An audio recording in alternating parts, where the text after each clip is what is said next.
Konflik. Mengapa konflik selalu terjadi? Untuk orang Maluku pasti tahu dengan tragedi konflik 2011 yang terjadi di Ambon. Kebanyakan orang tahu konflik yang terjadi di Ambon itu adalah konflik agama Kristen dan agama Islam. Tetapi apakah benar konflik itu terjadi karena perbedaan kepercayaan? Atau ada yang menjadi pemicu lain mulainya konflik? Hal ini menjadi tanda penasaran besar yang mengelilingi kepala. Hasrat untuk mendapatkan jawaban itu sangat tinggi. Sejarah, latar belakang, ras, suku, satu darah. Apa maknanya? Apa perbedaannya? Hal ini yang perlu dianalisis untuk menemukan jawaban dari pertanyaan pertama. Opa, oma, bapak, om, semua mau.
Membawa sebuah amunisi ini menjurus kaki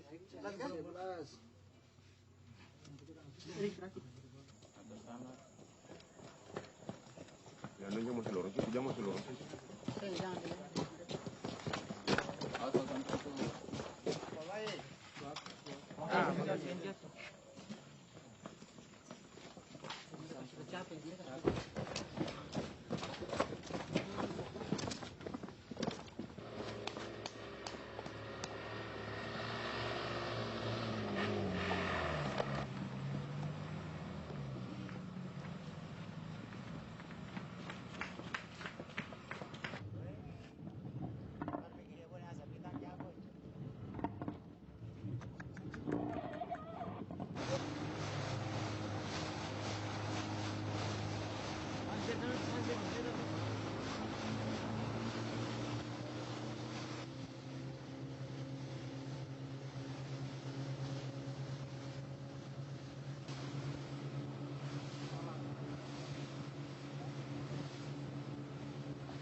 Historis dari konflik tersebut membuat saya tidak percaya.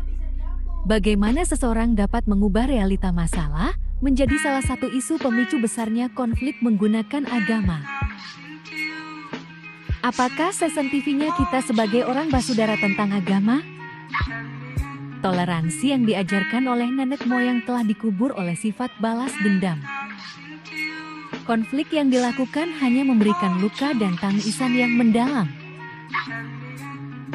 Malu ketika disebut kita satu darah, tetapi saling menumpahkan darah. Demikian hanya memberikan kehidupan yang jauh dari kata damai dan aman.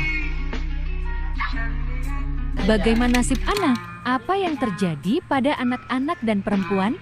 Misteri dalam perspektif berbeda harus ditemukan. Akhirnya, sebagai mahasiswa yang mempelajari sosiologi pendidikan, akan muncul pertanyaan yang sangat sederhana dan mudah ditebak, tetapi sangat sulit untuk dijawab.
Untuk menemukan jawaban, saya melihat dari dua sudut pandang berbeda. Saya bertemu dengan teman saya dengan berbeda agama yang ingin melihat pandangan mereka tentang toleransi. Apa pemaknaan dari konflik itu yang dilihat dari pendidikan? Bagaimana dapat merangkul kembali hubungan yang telah rusak? Apa nilai pendidikan yang didapat dari konflik? Berjam-jam berdiskusi untuk mendapatkan jawaban bukanlah mudah.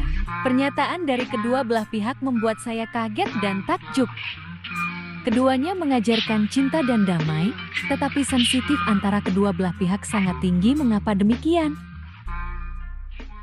Johan Effendi yang menyatakan bahwa agama pada suatu waktu memproklamirkan perdamaian, Allen menuju keselamatan, persatuan, dan persaudaraan. Namun, pada waktu yang lain, menampilkan dirinya sebagai sebagian dari akar permasalahan dari konflik sosial adalah kondisi sosial, ekonomi, politik, tingkat pendidikan, tingkat pendalaman agama.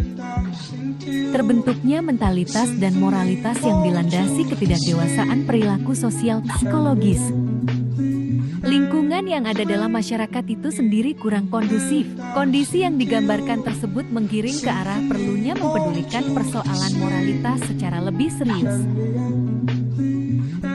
Ini mengimplikasikan perlunya pembenahan yang serius pada wilayah moral. Salah satu aspek yang substansial adalah pengenalan dan penanaman nilai-nilai kebenaran dan kesalahan, atau kebaikan dan keburukan yang terdapat dalam suatu tindakan. Dan ini bisa dilakukan melalui pendidikan, baik di keluarga, sekolah maupun masyarakat. Toleransi sejajar dengan ajaran fundamental yang lain, seperti kasih sayang, rahmah, kebijaksanaan, hikmah, kemaslahatan universal, al-maslahah al-ammah, dan keadilan. Toleransi merupakan salah satu kebajikan fundamental demokrasi. Namun ia memiliki kekuatan ambivalen yang termanifestasi dalam dua bentuk solid dan bentuk demokratis. Menjadi toleran adalah membiarkan atau membolehkan orang lain menjadi diri mereka sendiri, menghargai orang lain, dengan menghargai asal-usul dan latar belakang mereka. Toleransi mengundang dialog untuk mengkomunikasikan adanya saling pengakuan. Nilai pendidikan dari sebuah konflik ialah memberikan kesadaran sosial dan juga nilai toleransi antara orang basudara semakin erat karena sadar bahwa katong ini basudara.